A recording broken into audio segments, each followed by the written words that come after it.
Adorei as nossas férias! Ainda bem que gostaste. Lembras-te daquela barragem enorme, a barragem do Alqueva? Lembro-me, pois, é a maior barragem portuguesa e da Europa Ocidental, situada no rio Guadiana, no Alentejo Interior, perto da aldeia de Alqueva. E foi também construída com o objetivo de regadio para toda a zona do Alentejo e produção de energia elétrica.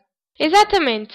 A produção média anual da nova central do Alqueva 2, segundo a EDP, será de 381 gigawatts por hora, suficiente para abastecer na zona de empreendimento os consumos agregados dos concelhos de Évora, Beja, Portel, Moura e Vidigueira, e que correspondem, por exemplo, a cerca de 63 do consumo anual do concelho do Porto.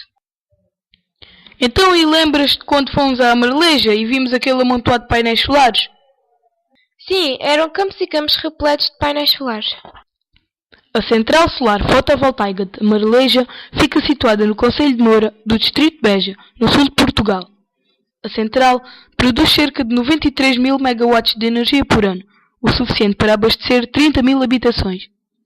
Está construída num terreno de 250 hectares, com 2.520 seguidores solares imutáveis equipados com 104 painéis solares cada um. A central foi a maior do mundo em 2008, em potência total instalada e capacidade de produção.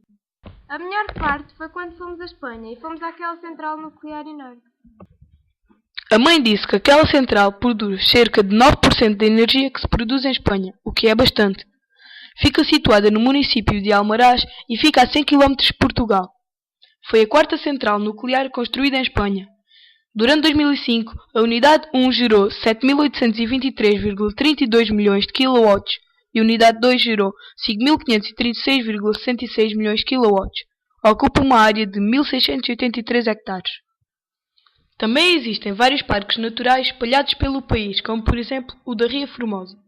Foi fundada em 1987, numa extensão de 60 km pela costa algarvia, entre o Ancão, no concelho de Lolé, e Matarrota, no concelho de Vila Real de Santo António. Ocupa uma superfície de cerca de 18.400 hectares, abrangendo parte dos concelhos de Lolé, Faro, Olhão, Tavira e Vila Real de Santo António. Existem vários animais neste parque, como por exemplo o camaleão, que é um réptil em vias de extinção. Também existem várias aves aquáticas, como por exemplo o pato trompeteiro, marquinho comum, maçarico real, tarambola cinzenta, entre outros.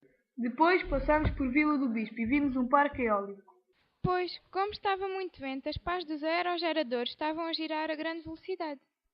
Sim, a mãe explicou que se tratava de energia eólica que representa o aproveitamento da energia cinética contida no vento para produzir energia mecânica que pode a seguir ser transformada em energia elétrica por um gerador elétrico. É mesmo isso.